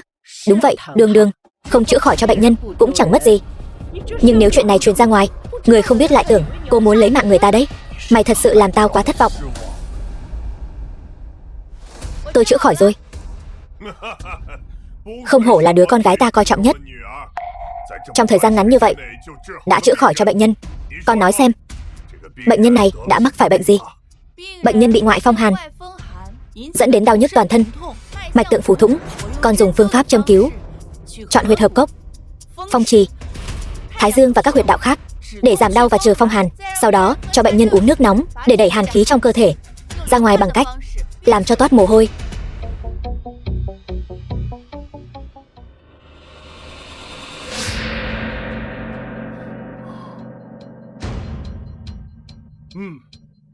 Nhị tiểu thư quả nhiên lợi hại. Chỉ trong thời gian ngắn như vậy, bệnh nhân đã hồi phục được 7 phần. Phần còn lại chỉ cần tĩnh dưỡng thật tốt nửa tháng nữa là có thể hồi phục hoàn toàn. Cảm ơn bác sĩ.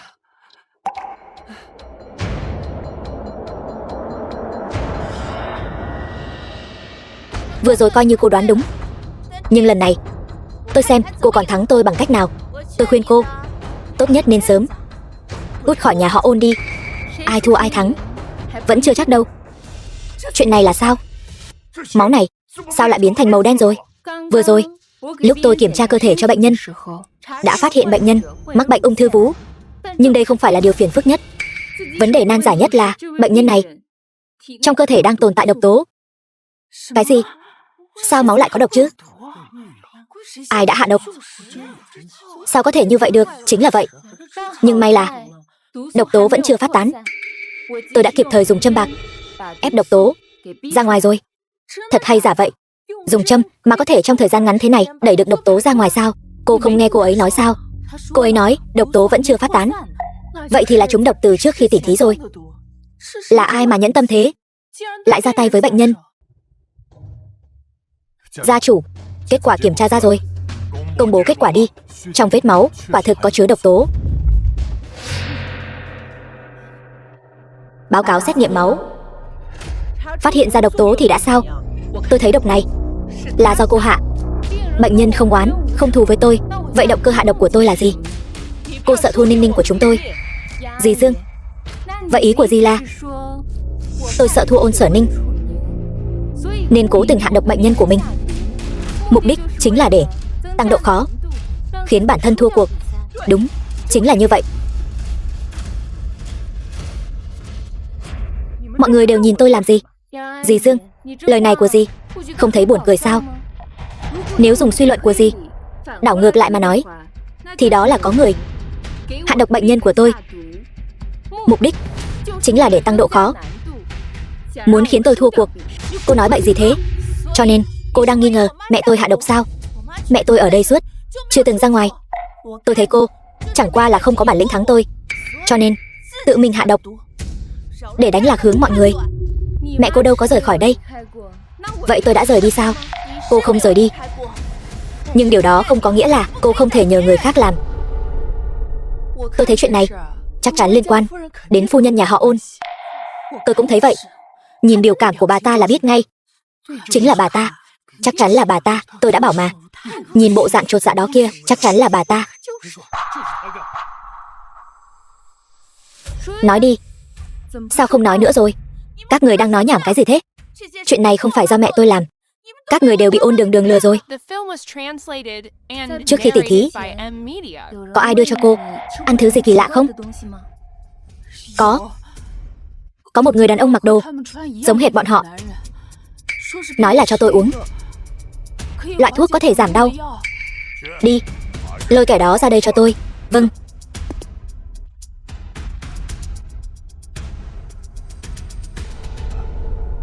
Có phải người này không? Đúng, chính là hắn. Cơ thể cô vẫn cần phải nghỉ ngơi tĩnh dưỡng. Xuống trước đi. Nào, chậm thôi.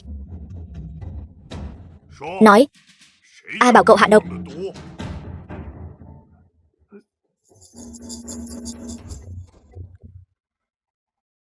Không nói đúng không? Không nói thì lập tức báo cảnh sát, bắt cậu đi. Gia chủ, tôi cũng là bị ép buộc thôi mà. Là phu nhân đã chỉ thị tôi làm vậy. Chuyện này là sao? Chồng, là do tôi bị ma xui quỷ khiến. Tôi cũng là vì các con, vì muốn tốt cho nhà họ Ôn thôi. Tôi sợ Ninh Ninh đau lòng. Tôi cũng sợ Đường Đường không quản lý nổi y quán. Tôi đảm bảo lần sau không dám nữa. Được rồi, đừng khóc nữa. Bà cũng là vì muốn tốt cho nhà họ Ôn, nhưng không được có lần sau nữa. Sự việc đã điều tra rõ ràng rồi. Cậu lui xuống trước đi. Vâng, gia chủ. Vậy, thế là kết thúc rồi sao? Ba thậm chí còn chưa hỏi thân chủ của con. Chuyện này cứ thế mà xong sao? Dì Dương của cô cũng là vì muốn tốt cho y quán nhà họ Ôn. Nếu y quán rơi vào tay cô, làm hỏng thanh danh, cô muốn tất cả mọi người chỉ vào xương sống cô mà mắng sao? Cho nên người thừa kế y quán nhà họ Ôn là Ôn Sở Ninh. Tại sao? Rõ ràng người thắng cuộc là đại tiểu thư, sao người thừa kế lại thành nhị tiểu thư rồi? Tỉ thí thế này thì có ích gì chứ? Ông là một người lao động chân tay, tại sao phải giải thích những điều này với ông? Cô tưởng y thuật của mình giỏi hơn tôi là có thể giành được thân phận người thừa kế sao? Tôi mới là đứa con gái ba cưng chiều nhất. Thân phận người thừa kế chỉ có thể là của tôi. Ba chắc chứ? Thiên vị hai mẹ con họ như vậy sao? Thiên vị cái gì? Tôi đây là vì nghĩ cho y quán nhà họ Ôn. Cô không có mối quan hệ, cũng chẳng biết quản lý gì cả. Y quán mà rơi vào tay cô thì còn đường sống sao? Được, đây là lời ông nói đấy nhé. Xin các vị khách có mặt tại đây hôm nay hãy làm chứng cho tôi. Từ hôm nay trở đi, tôi Ôn Đường Đường với nhà họ Ôn ân đoạn nghĩa tuyệt. Từ nay không còn bất cứ quan hệ nào nữa. Đồ nghịch nữ này, mày dám đoạn tuyệt quan hệ với tao sao? Ôn gia chủ, hôm nay mối quan hệ này không muốn đoạn cũng phải đoạn. Hay, đoạn hay lắm. Ôn đại tiểu thư, tôi ủng hộ cô. Được, vậy tôi xin tuyên bố tại đây, Ôn Đường Đường bị trục xuất khỏi gia môn, từ nay không được bước chân vào nhà họ Ôn nữa. Sau này những việc cô ta làm với nhà họ Ôn chúng tôi không còn liên quan gì nữa. Bác Ôn, vì giờ đây Ôn Đường Đường đã không còn là người của nhà họ Ôn nữa. Vậy mối hôn sự giữa nhà họ Giang và nhà họ Ôn có phải nên thay người rồi không? Ông xã, hay là để Ninh Ninh và nhà họ Giang kết hôn đi? Ninh Ninh, con thấy sao? Con tất nhiên là đồng ý rồi. Tốt, đúng là một đôi trai tài gái sắc. May mà tôi đã đoạn tuyệt với nhà họ Ôn. Nếu không, sau khi tôi gả cho Giang thiếu, chẳng phải là đã chia cắt một đôi uyên ương khổ mạnh rồi sao? Ôn Đường Đường, chuyện này là chuyện riêng của nhà họ Giang và nhà họ Ôn chúng tôi. Một người ngoài đã bị trục xuất như cô mà lại quản nhiều chuyện như vậy sao? Ông cười cái gì? Tôi cười một vài người phú quý tận trời mà bay mất rồi cũng không hay biết. Chỉ đến thế mà thôi. Các người cũng không xứng. Ninh Ninh, tiệc đính hôn hôm nay là dành riêng cho hai chúng ta. Có nên đuổi những kẻ không liên quan này ra ngoài không? Người đâu? Đuổi Ôn Đường Đường và cả tên công nhân này ra ngoài cho tôi. Tôi xem ai dám động vào cô ấy.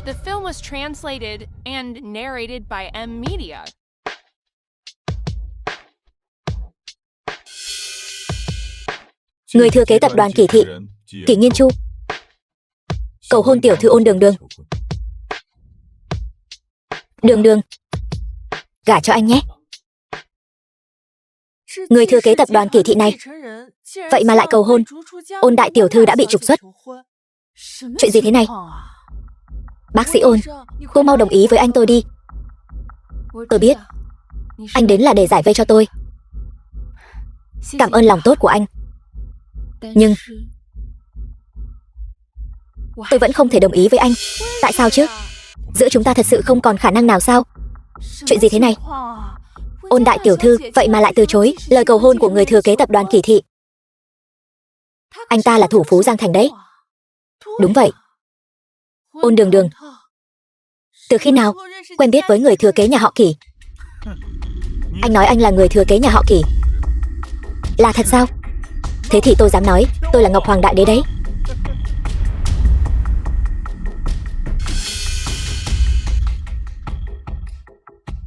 Trước đây tôi từng gặp anh ấy trong bữa tiệc.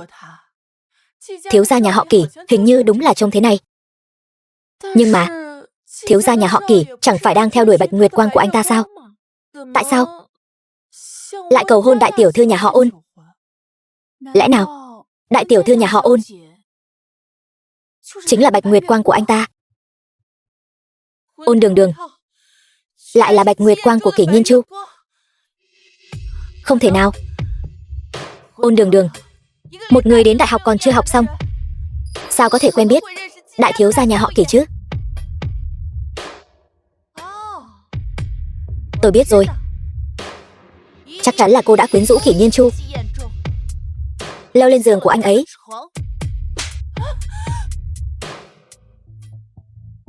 Cô dám tát tôi trước mặt bao nhiêu người thế này?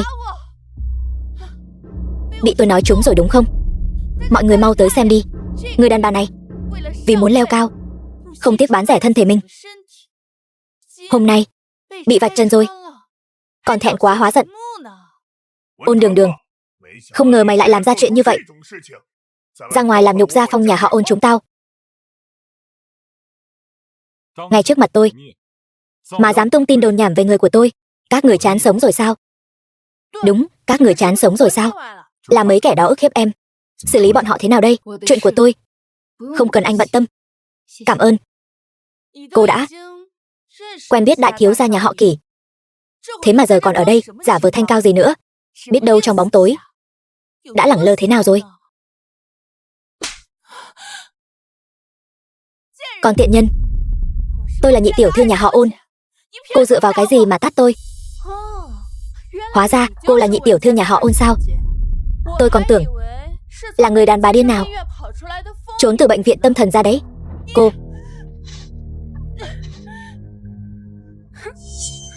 Cô giỏi thì lại đây tát tôi đi. Suốt ngày chửi bới người khác, còn bản thân mình thì là hạng gì chứ? Mọi người mau xem đi. Người đàn bà này, ngày đêm trước ngày chị gái mình đính hôn, đã lén lút với vị hôn phu của chị gái rồi. Thì đã sao nào? Dù sao bây giờ, người đính hôn với Giang Trì là tôi. Đúng, dù sao bây giờ, tôi cũng đâu có đính hôn với Ôn Đường Đường. Trong lòng tôi bây giờ chỉ có Ninh Ninh thôi. Vậy mặt hai người còn dày hơn cả tường thành đấy. Đường Đường, em nói xem, muốn anh xử lý bọn họ thế nào? Ôn Đường Đường vậy mà có thể bám lấy nhà họ Kỷ, lại còn khiến Kỷ Nhiên Chu một lòng một dạ che chở cho nó. Nếu có thể dùng con nha đầu này kết thân với nhà họ Kỷ thì tốt quá. Kỷ thiếu gia, cậu có thể để mắt đến con bé Đường Đường này, là phúc phần của nó.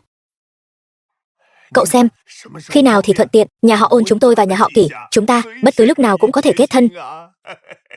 Ôn gia chủ, ông thật là người quý nhân hay quên đấy. Chẳng phải vừa nãy chúng ta mới đoạn tuyệt quan hệ sao? Ông định gả ai qua đó? Ôn Sở Ninh sao? Không đúng. Ôn Sở Ninh và Giang Trì là tình đầu ý hợp. Cô ta chắc chắn sẽ không đồng ý. Vậy thì nhà họ Ôn này hình như cũng không còn cô con gái nào khác. Chẳng lẽ là Ôn gia chủ định tự mình gả qua đó sao? Dù sao xương cốt cũng còn liền gân mà. Một gia đình sao có thể nói đoạn tuyệt là đoạn tuyệt ngay được chứ? Cho nên ông thật sự muốn để tôi gả qua đó sao? Tôi đã nói mà. Cả nhà các người sao mà mặt dày thế không biết? Tao nói cho mày biết, hôm nay không gả cũng phải gả cho tao. Được thôi. Vậy thì tôi phải xem ông ép tôi gả thế nào. Người đâu? Trói Ôn Đường Đường lại cho tôi. Ai dám?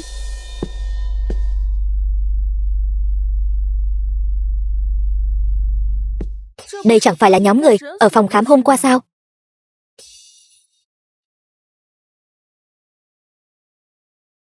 Đây là phó viện trưởng Tôn của bệnh viện Cẩm Nương. Sao ông ấy lại tới đây?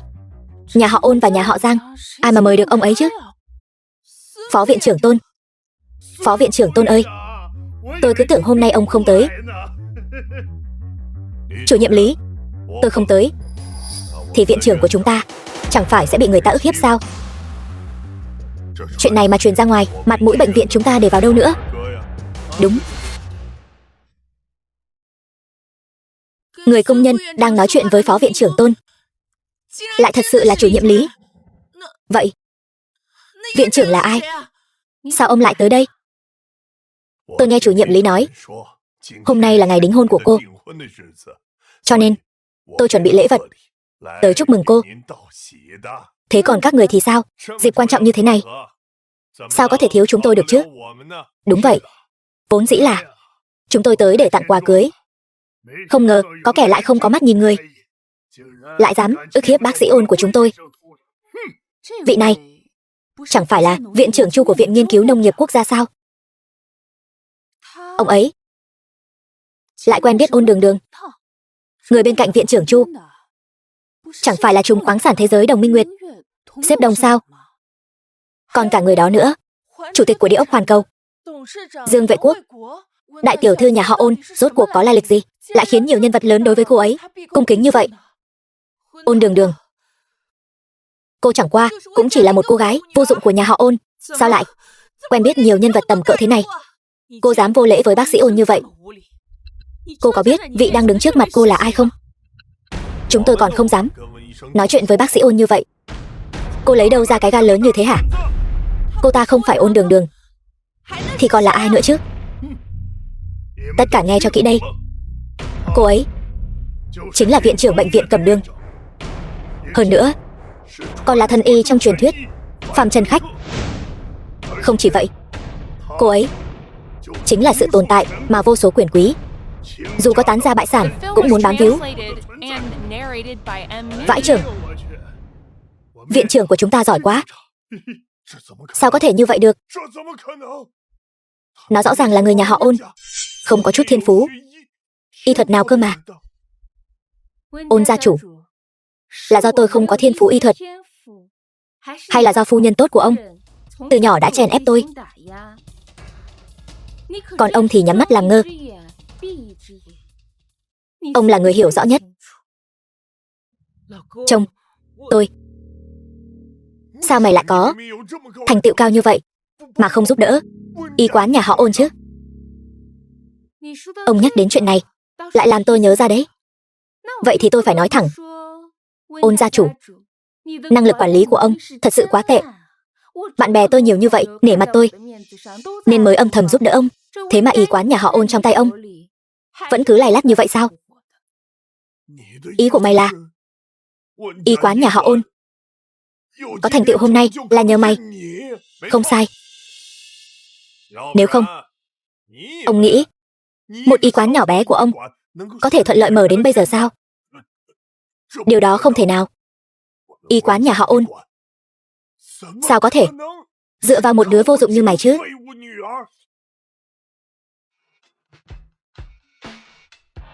Đường Đường, trước đây là ba sai rồi.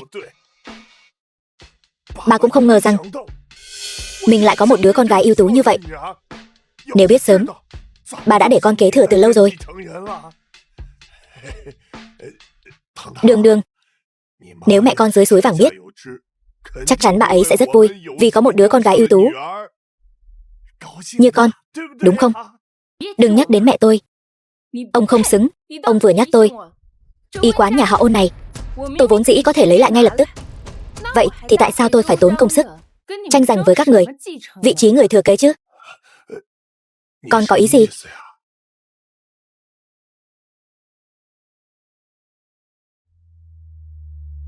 Ôn gia chủ, tôi khuyên ông nên nghe cuộc điện thoại này đi. Cái gì? Vốn lưu động của y quán nhà họ Ôn đều đã bị đứt rồi sao?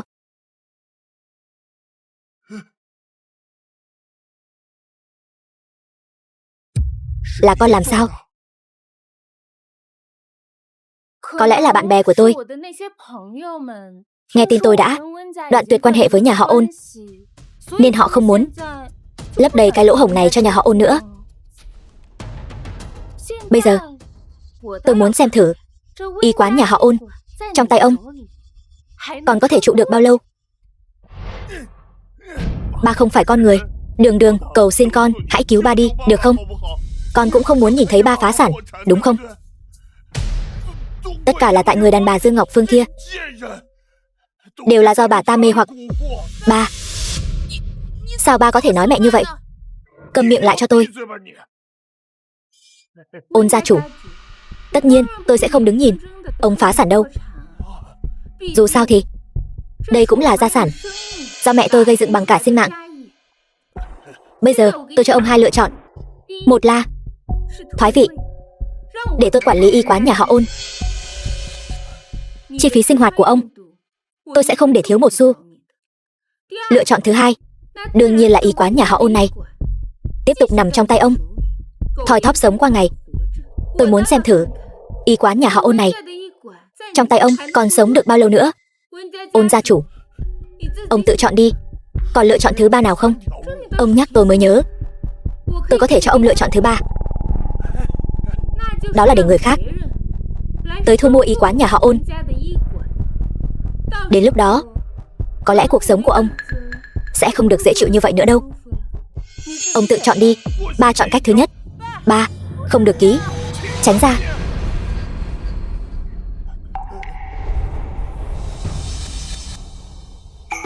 Tránh ra đi. Tôi biết ngay mà. Con dâu tương lai của tôi là người có bản lĩnh. Đường Đường, thời gian không còn sớm, chúng ta mau định ngày cưới thôi. Quay lại, chọn một ngày lành tháng tốt. Bác, tổ chức cho con và Tiểu Trì một đám cưới thật hoành tráng. Bác Giang, có lẽ bà quên mất rồi sao? Bữa tiệc đính hôn hôm nay hình như là của con trai bà và Ôn Sở Ninh mà. Tất cả là tại Ôn Sở Ninh. Bác nói cho con biết, nó thâm độc lắm. Con trai bác bị nó mê hoặc rồi. Nhưng không sao, giờ chúng ta đã thông suốt rồi. Có tốt thế nào đi chăng nữa cũng không bằng con dâu Đường Đường của bác. Đúng rồi, Đường Đường, tình cảm anh dành cho em đều là thật lòng. Là cô ta, chính là Ôn Sở Ninh, cái đầu tiện nhân đó đã quyến rũ anh. Giang Chi, sao anh có thể nói như vậy? Ôn Đường Đường, sao cô không bỏ mạng giống mẹ cô đi? Tại sao lại chạy đến đây hại chúng tôi? Giữ cái miệng của cô lại, đừng để tôi nghe thấy lần thứ hai. Trước đây tôi để các người làm càn trước mặt tôi, đó là vì tôi nể mặt mũi nhà họ Ôn. Bây giờ nhà họ Ôn trong mắt tôi chẳng có chút mặt mũi nào cả. Ôn Sở Ninh, phải không? Bây giờ tôi chính thức thông báo cho cô đã bị bệnh viện Cẩm Đường sa thải. Đường Đường, còn việc gì nữa không? Giữa chúng ta không còn khả năng nào nữa rồi. Khi tôi biết anh không hề chân thành với tình cảm này, chúng ta đã không còn khả năng gì nữa rồi. Nể tình chúng ta từng ở bên nhau, tôi tặng anh một câu: khi yêu một người, hãy đối xử thật tốt với cô ấy. Còn khi đã không còn yêu thì đừng làm tổn thương người ta. Đó là viên đan dược mới nhất do tôi tinh chế ra, có công hiệu kéo dài tuổi thọ. Các người chia nhau đi. Cảm ơn bác sĩ Ôn. Chỉ cần là thứ trong tay bác sĩ Ôn, giá trị sẽ không bao giờ thấp hơn 100 tỷ. Không cần cảm ơn. Nếu hôn ước của tôi đã hủy bỏ, thế thì chúng ta đi thôi. Vâng, bác sĩ Ôn. Anh Giang Trì, cái thứ vô dụng Ôn Đường Đường đã đi rồi. Tranh thủ lúc khách khứa vẫn còn ở đây, chúng ta mau đính hôn đi. Cút ngay, đừng làm bẩn quần áo của tôi. Giang Trì, anh có ý gì? Ý tôi là cô bây giờ chẳng qua chỉ là quân cờ bị nhà họ Ôn vứt bỏ, còn mặt mũi nào mà đòi đính hôn với tôi. Chẳng trách Ôn Đường Đường không thèm để mắt tới anh. Đúng là tôi bị mù mắt, mới đi nhìn chúng cái loại cặn bã như anh. Cô có ý gì? Dám nói tôi sao?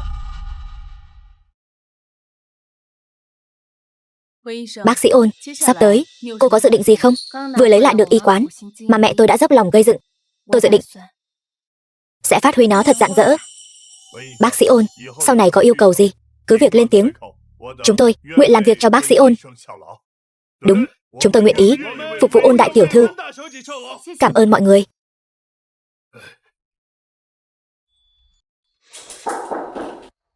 Vào đi. Báo cáo tài chính. Sếp Ôn, tập đoàn dược phẩm Ôn Khang đã niêm yết thành công. Hiện tại đã tích lũy và đạt được hợp tác với hơn 1.000 doanh nghiệp lớn nhỏ trong nước. Được, tôi biết rồi. Sếp Ôn nhậm chức chỉ trong vòng 1 năm ngắn ngủi đã tiến hành cải cách mạnh mẽ, biến một y quán nhỏ bé của nhà họ Ôn trở thành tập đoàn dược phẩm Ôn Khang như ngày nay. Hiện tại, thu nhập dòng của công ty đã vượt gấp 4 lần trước đây. Hiệu suất của các phòng ban cũng đều tăng gấp bội. Chúng ta hiện đã trở thành hình mẫu trong mắt các đối thủ cùng ngành rồi. Yên tâm đi, công ty của chúng ta sau này sẽ càng làm càng tốt hơn. Phải rồi, đem báo cáo tài chính tháng trước lại đây cho tôi. Vâng.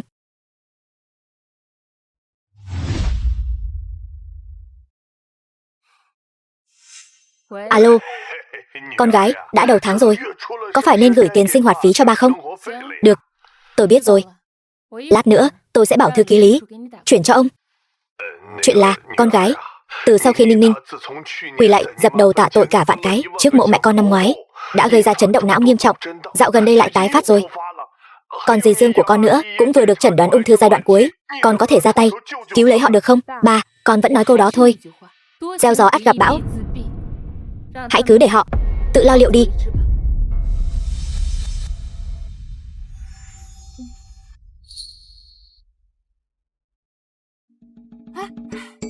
Đã 1 năm rồi đấy, sếp Kỳ ngày nào cũng ôm hoa, không quản ngại mưa nắng, đến đợi sếp Ôn tan làm. Kiên trì thật đáng sợ mà. Còn phải nói sao, dù lần nào sếp Ôn cũng từ chối anh ta, nhưng vẫn đến mỗi ngày. Cho dù sếp Ôn có tăng ca muộn đến đâu, anh ta vẫn ở đó. Ước gì tôi cũng có một người theo đuổi như vậy thì tốt biết mấy. Chào sếp Ôn, chào cô.